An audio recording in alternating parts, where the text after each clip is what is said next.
Checking की जरूरत नहीं है, सबको आने दो जरा। दरवाजा पूरा खोल दो, ये 100 रुपये दरवाजा पूरा खोल दो जरा।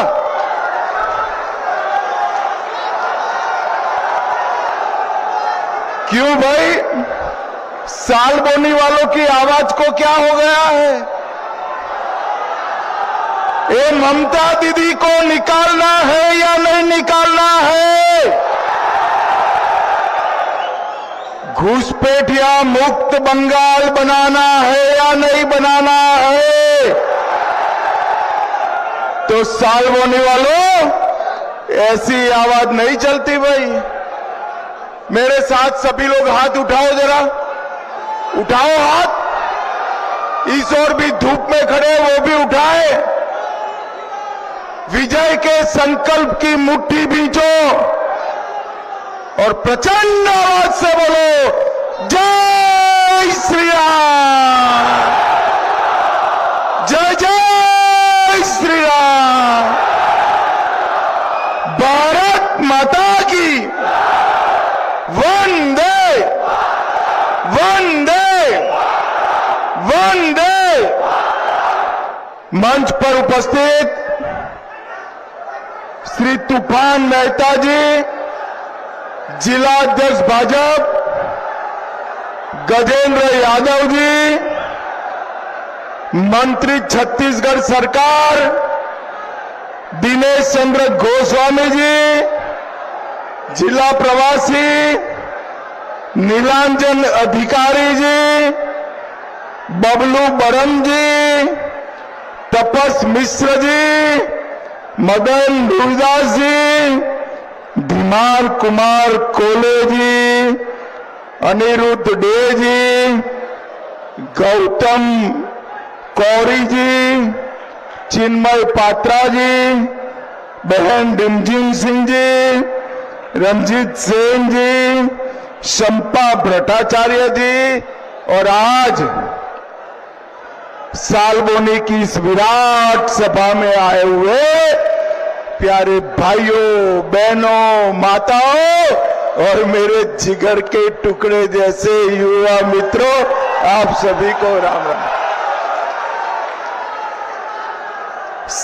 मेरे साथ आज श्री विमान मेहता जी, विमान आगे आओ, आगे आओ, अरे आगे आओ जरा, जोर से ताली बजाओ विमान के लिए। प्रचंड बहुमत से विमान जी को जिताना है।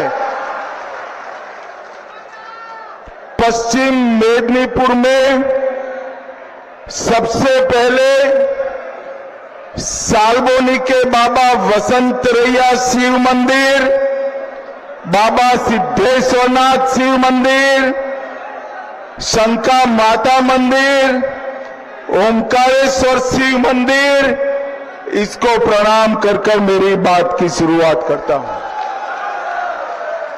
पश्चिम मेदिनीपुर के ही बेटे महान शहीद खुदीराम बोस जी को भी मनपूर्वक प्रणाम कर मेरी बात की शुरुआत करता हूं। बंगाल सरकार देखिए साहब, खुदीराम बोस सबसे कम आयु के शहीद है। बंगाल सरकार अपनी किताबों में खुदीराम बोस को आतंकवादी बताती है। भाइयों बहनों, मुझे बताओ, खुदीराम बोस जैसे महान आजादी के सिपाही को आतंकवादी बताने वाली सरकार चलानी चाहिए क्या? जरा जोर से बोलो, चलानी चाहिए इस सरकार को? भाइयों बहनों, 23 तारीख को आपको इस सरकार को बदलना है। 23 तारीख को जब वोट डालिए, विमान मेहता को विधायक बनाने के लिए नहीं डालना है ना, इसके लिए नहीं डालना है। आपको वोट भाजपा का मुख्यमंत्री बनने के लिए नहीं डालना है। आपको वोट डालना है एक एक घुसपैठिए को बंगाल के बाहर निकालने के लिए वोट डालना। मुझे बताओ सालबोनी वालों, बंगाल में घुसपैठिए रहने चाहिए क्या? अरे जोर से बोलो, रहने चाहिए क्या? ये घुसपैठिए हमारे युवाओं की नौकरी छीन रहे हैं, गरीबों का अनाज छीन रहे हैं और देश को असुरक्षित कर रहे हैं। ममता दीदी वोट बैंक की लालच में घुसपैठियों को रहने देती है। सालबोनी वालों, मैं कहकर जाता हूं, आप भाजपा सरकार बना दो, 5 तारीख के बाद न केवल बंगाल, देश भर से एक एक घुसपैठियों को अपने वहां वापिस भेजने का काम। सालबोनी वालों, आप सिंडिकेट से परेशान हो या नहीं हो? जरा जोर से बोलो, हो या नहीं हो? सीमेंट खरीदना है, सिंडिकेट टैक्स। बालू खरीदना है, सिंडिकेट टैक्स। ईंटा लेना है, सिंडिकेट टैक्स। ये ममता के गुंडे बंगाल की जनता का जीना हराम कर। आप बैलेट मशीन पर कमल का निशान ढूंढिए, 4 तारीख के बाद एक गुंडे को हम ढूंढ ढूंढ कर जेल की सलाखों के पीछे डालेंगे। भाइयों बहनों, ये ममता के गुंडे हर बार वोट डालने वालों को परेशान करते हैं। मैं आज उनको चेता कर जाता हूं, 23 तारीख को घर के बाहर मत निकलना। ममता के सारे गुंडे कान खोलकर सुन ले, 23 के बाद 23 तारीख को पर जनता को परेशान किया तो 5 तारीख को उल्टा लटका कर सीधा करने का काम करेंगे। भाइयों बहनों, ये पश्चिमी मिदनापुर की 15 की 15 सीटों पर कमल खिलाने का काम मिदनापुर की जनता ने करना है। अम्फान आपदा का मोदी जी ने 3000 करोड़ रुपया भेजा, सारा ममता के गुंडे खा गए हैं। मगर मैं आपको भरोसा दिखाता हूं, ममता के गुंडों ने जो गरीबों का पैसा खाया है, इसकी एक एक पाई उनसे वापिस लाने का काम भारतीय जनता पार्टी की सरकार है। मोदी जी ने गरीबों के लिए पक्का मकान भेजा, राशन भेजा, ये गुंडे खा रहे हैं। मैं आज यहां बता रहा हूं कि यहां पर जिंदल स्टील के प्रोजेक्ट का वादा किया, प्रोजेक्ट हुआ है सालबोनी वालों? अरे जोर से बोलो, हुआ है क्या? ये प्रोजेक्ट केवल मोदी जी ही पूरा कर सकते हैं, हम इसको पूरा करने का काम करें। भाइयों बहनों, सालबोनी की नदियों में से बालू निकाल लिया जाता है।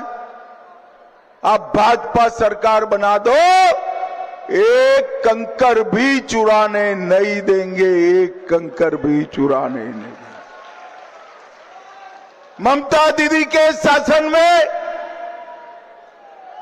बंगाल में माताएं बहनें सलामत नहीं है। बंगाल के ममता के घुसपैठियों के गुंडों ने संदेश खाली में सालों तक हमारी बहनों का शोषण किया है। मैं आज बताता हूं, संदेश खाली हो, आरजी कार हो, दुर्गापुर मेडिकल कॉलेज हो, साउथ कलकत्ता लॉ कॉलेज हो, हर महिला पर अत्याचार के एक एक आरोपी को चुन चुन कर जेल की सलाखों के पीछे डालने का काम। ये ममता दीदी कहती है कि बहनें रात को 7 बजे के बाद बाहर ना निकले। अरे दीदी, शर्म करो, शर्म करो। माताओं बहनों, आप चिंता मत करो, मैं कहकर जाता हूं, भाजपा सरकार बना दो, आधी रात को भी आप पर कोई आंख ऊंची कर कर नहीं देख पाए। ममता दीदी के राज में सारी बहनें असलामती का जीवन जी रही। उनको सुरक्षा देने का काम हम भारतीय जनता पार्टी की सरकार। ये ममता दीदी ने बंगाल के आलू को झारखंड और ओडिशा में जाते हुए बंद किया है। आलू की खेती करने वाले सारे किसान तबाह हो गए।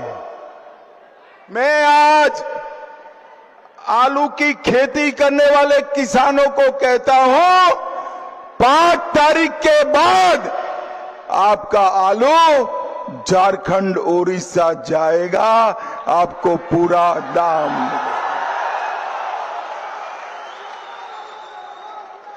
भाइयों बहनों, आलू के किसानों के लिए हर मंडल में हम कोल्ड स्टोरेज बनाने का काम भी भारतीय जनता पार्टी करेगी। ये इतनी सारी माताएं बहनें आई हैं, मैं आपको बताकर जाता हूं, हमारे महतो को जिता दीजिए।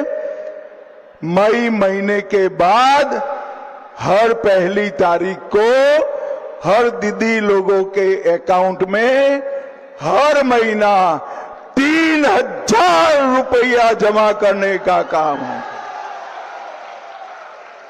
जितने भी बेरोजगार युवा है, सभी बेरोजगार युवाओं को हर महीना 3000 रुपया उनके बैंक अकाउंट में जमा कर दिया जाएगा। गर्भवती माताओं को 21,000 रुपया भाजपा सरकार देगी। और माताओं बहनों, कोई सरकारी बस में टिकट नहीं लेना है, सारी बहनों को फ्री ऑफ कॉस्ट मुफ्त में ट्रैवलिंग करने की अनुमति दी जाएगी। इतने सारे दीदी लोग हैं, इतने सारे युवा हैं, मुझे बताओ भाई, बंगाल में कुछ लोग 4-4 शादियां कर रहे हैं, बंद करना चाहिए या नहीं करना चाहिए? मालूम है ना कौन 4 शादी करता है? अरे जोर से बोलो, मालूम है ना? मालूम है ना? हम यूसीसी लाएंगे, बंगाल में कोई 4 शादी नहीं कर पाएगा, कोई 4 शादी। हम सारे सरकारी कर्मचारियों को 7वां वेतन आयोग समय पर देंगे और डीए देने का काम भी 45 दिन में भारतीय जनता पार्टी की सरकार कर देगी। भाइयों बहनों, हर युवा को उद्योग लगाने के लिए 10 लाख की लोन देने का काम भारतीय जनता पार्टी करेगी। 5 साल का 5 लाख तक का सारा इलाज का खर्चा भारतीय जनता पार्टी उठाएगी। विधवाओं, दिव्यांगों और वरिष्ठ नागरिकों को हर महीना 2000 रुपया भारतीय जनता पार्टी की सरकार देने का काम करेगी। और भाइयों बहनों, मुझे बताओ, अयोध्या में मोदी जी ने राम मंदिर बनाया, अच्छा किया या बुरा किया? जरा जोर से बोलो, अच्छा किया या बुरा किया? 550 साल से ये लोग राम मंदिर नहीं बनने देते थे। मोदी जी ने 2019 में राम मंदिर बनाकर जय श्री राम कर दिया। जहां बाबरी मस्जिद थी वहीं राम मंदिर बना। और ये ममता दीदी देखो, अपने चेले हुमायूं कबीर से बंगाल में बाबरी मस्जिद बनाना चाहती है। ए दीदी, आंख खोल, कान खोल कर सुन लो, ये बंगाल भारत में है। कोई कबीर फबीर यहां पर बाबरी मस्जिद नहीं बनाने देंगे हम। मुझे बताओ भाइयों बहनों, बंगाल में बाबरी मस्जिद बननी चाहिए क्या? जोर से बोलो, बननी चाहिए क्या? ममता दीदी, कान खोलकर सुन लो, बंगाल में बाबरी मस्जिद हम नहीं बनने देंगे। भाइयों बहनों, अभी अभी ममता दीदी ने 33% आरक्षण विधानसभा और लोकसभा में दे रहे थे मोदी जी। इसका बिल गिराने का काम ममता बनर्जी ने किया है। भाइयों बहनों, इनको देश की सुरक्षा का कोई संज्ञान नहीं। इनको घुसपैठिए ही दिखाई पड़ते हैं। अपने भतीजे को वो मुख्यमंत्री बनाना चाहती है। मुझे बताओ साल बोने वालों, भाईपो को मुख्यमंत्री बनाना चाहिए क्या? जोर से बोलो, बनाना चाहिए क्या? ये लोगों को गुमराह कर रही है कि बंगाल का मुख्यमंत्री बाहर ही आएगा। आज मैं कह कर जाता हूं, बंगाल का अगला मुख्यमंत्री भारतीय जनता पार्टी का होगा। बंगाल का अगला मुख्यमंत्री बंगाल में ही जन्मा हुआ होगा, बंगाली बोलने वाला होगा और बंगाली में पढ़ा लिखा होगा। मगर दीदी, वो भाईपो नहीं होगा, भाजपा का कार्यकर्ता होगा।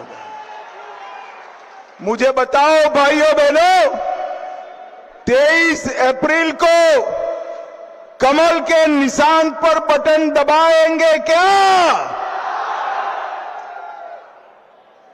सरकार बनानी है या नहीं बनानी है भाई? तो ऐसी आवाज नहीं चलती। 23 अप्रैल को कमल के निशान पर बटन दबाएंगे क्या? भाजपा सरकार बनाएंगे क्या?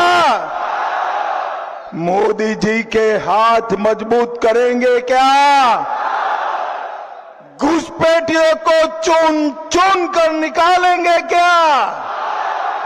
तो मेरे साथ दोनों हाथ उठाइए, जरा उठाइए दोनों हाथ, विजय के संकल्प की मुट्ठी बींचे और प्रचंड आवाज से बोले, जय श्री राम, जय जय श्री राम, वंदे वंदे वंदे भारत माता की।